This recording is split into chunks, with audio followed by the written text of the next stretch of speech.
এড়াতে হাইকোর্টে দেবরাজ চক্রবর্তী অদিতি মুন্সি গ্রেফতারি আশঙ্কায় প্রাক্তন টিএমসি বিধায়ক ও টিএমসি কাউন্সিলর আগাম জামিন চেয়ে আবেদন হাইকোর্টে। আয় বহির্ভূত সম্পত্তি মামলায় গ্রেফতারির আশঙ্কা। বিচারপতি জয় সেনগুপ্ত বেঞ্চে মামলা। শুক্রবার মামলার শুনানির সম্ভাবনা রয়েছে। বাগুইয়াটি থানায় দেবরাজ চক্রবর্তী অদিতি মুন্সির বিরুদ্ধে অভিযোগ দায়ের।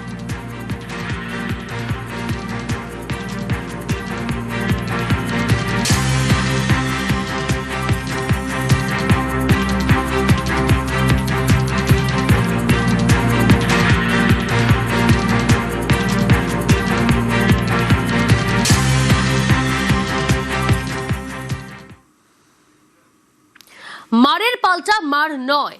2024-এ বিজেপি করায় তৃণমূলের হাতে বেধড়ক মার বিশেষভাবে সক্ষম বিজেপি কর্মীকে। দিনহাটার টিএমসির পার্টি অফিসে অজয় অধিকারীকে মারধর করা হয়।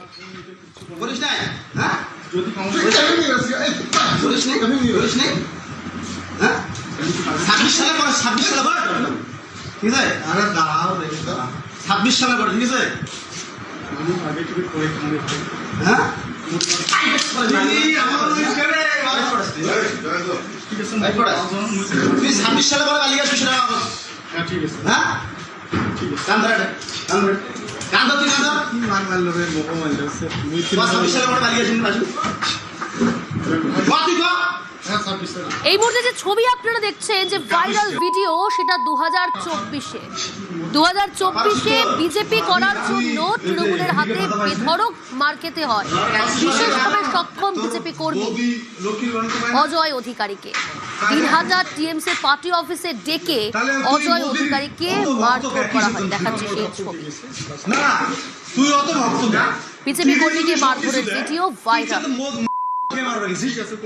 মোদি তো কি তুই একটা খারাপ একটা প্রমাণদের যে মোদি তোকে এটা দিছে কর একটা লিখিত দে মোদি তোকে এটা দিছে কর তাহলে তুই মোদির ভক্ত কেন? তুই প্রচার করে বেড়াস তুই কর তুই কর মোদি তোর কোন তুই তোর চরিত্রের বলে আসছে কিন্তু রাজ্যে পালাবদল হয়েছে। রাজ্যে পালাবদলের পর মারের পাল্টা মার নয় বলছেন অজয়। সেই অজয় যাকে 2024 সালে তৃণমূলের পার্টি অফিসে ডেকে বিশেষভাবে সক্ষম তিনি, তাকে মারধর করা হয়। আর তিনি বলছেন মারের পাল্টা মার নয়।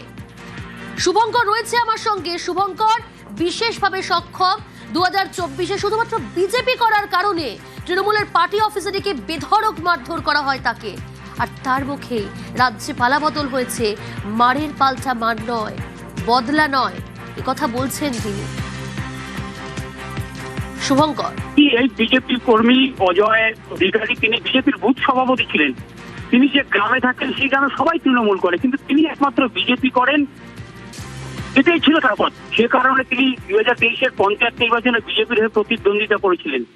সে কারণে কিন্তু 2024-এর লোকসভা নির্বাচনের ফল বেরোনোর পর তাকে তৃণমূলের হালমাদ্রা তুলে নিয়ে যায়। তৃণমূল পার্টির অফিসে ঢুকে ব্যাপক মারধর করা হয় বিশেষভাবে সক্ষম এই যুবককে, এবং পরবর্তীতে সংজ্ঞাহীন হয়ে পড়লে বাড়ির সামনে রাস্তার ধারে তাকে ফেলে রাখা হয়। কিন্তু তিনি হাল ছাড়েননি, তিনি বিজেপি করে গিয়েছেন এবং আজ পালাবদল হয়েছে, তিনি খুশি। তবে তাকে যেভাবে মারধর করা হয়েছিল, সেই বিজেপি তৃণমূলের যারা দুষ্কৃতী তাদের আজকে মারতেই পারেন, তিনি লোক দিয়ে মারাতে পারেন এমনটাই জানিয়েছেন। কিন্তু তিনি মানের এই যে মানের বদলা মার এই নীতিতে বিশ্বাসী নয়। তবে তিনি জানিয়েছেন যারা তার সঙ্গে এই মারধর করেছে, এই আচরণ করেছে, তাদের বিরুদ্ধে পুলিশ অভিযোগ জানানো হয়েছে। পুলিশ অবশ্যই তাদের বিরুদ্ধে আইন অনুযায়ী ব্যবস্থা নেবে এমনটাই তিনি বিশ্বাস করেন। বেশ, সেই অজয় অধিকারী যাকে 2024-এ টিএমসি পার্টি অফিসে ডেকে মারধর করা হয়, আর তিনি বলছেন মারের পাল্টা মার নয়। আমি তো বিজেপি করতাম, আমার দায়িত্ব ছিল। হঠাৎই আমার বাড়িতে তৃণমূলের যে সমস্ত দুষ্কৃতীরা লোকসভা ভোটের রেজাল্টের পরে চড়াও হয়, আমার বাড়িতে ভাঙচুর করে আমাকে মারধর করার পর আমাকে ওরা মোটর বাইকে চেপে নিয়ে বালিকা তৃণমূল অফিসে গিয়ে বেদম প্রহার শুরু করে। এর মতো আমি অবস্থায় অজ্ঞান হয়ে পড়ি। পারি আমি তাদেরকে মারধর করার ব্যবস্থা করতে, কিন্তু আমি তো সেই মানসিকতার ছেলে বা লোক নই। আমি চাই না আরও নতুন করে কোনো বিশৃঙ্খলা হোক। তবে হ্যাঁ, এই বিষয়ে আইনের যে দিক বা পদক্ষেপ সেটা তো আমাকে নিতেই হবে। বাড়িতে থাকতে পারি না, ভোটের পরে যে ইয়ে হলো ওকে ধরলো, ওখানে নিয়ে গেল, মারলো, তা তো দেখি নেই। এখন মারার পরে যখন এই ভিডিওটা কালকে দেখলাম, আমার খালি আত্মা ফাটে কান্না আসে যে এরকম করে পার্টি করলে কি এরকম করে মারে মানুষ। আমার আত্মা ফাটে কান্না আসে।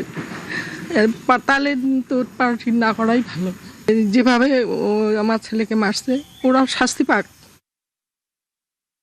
হারমাত বাহিনী তারা দিন রাতে বাইক র্যালি, যারা বিজেপির নেতৃত্ব, ছোটো মোটো নেতৃত্ব বুথ অঞ্চলে ছিল, তাদেরকে থ্রেট করা, রাস্তায় ধরে মারা, বাড়ি ভাঙচুর করা, বাড়িতে আগুন লাগানো ইত্যাদি বিভিন্ন ধরনের অত্যাচার আমরা দেখেছি। কোনো তৃণমূল দিয়ে যে হয়েছে, তৃণমূলটা একটা ভয়ের ঠেলা তৃণমূল সগায়। মানে বিজেপি করলেই অত্যাচার করে। হ্যাঁ, তখন ওই ভয়েতেই তৃণমূল সগায়। বিজেপি গেলে তো মাছ ধরে হবে, বাড়ি ভাঙা ছিঁড়ে হবে, তো ওই জন্য সগায় তৃণমূল।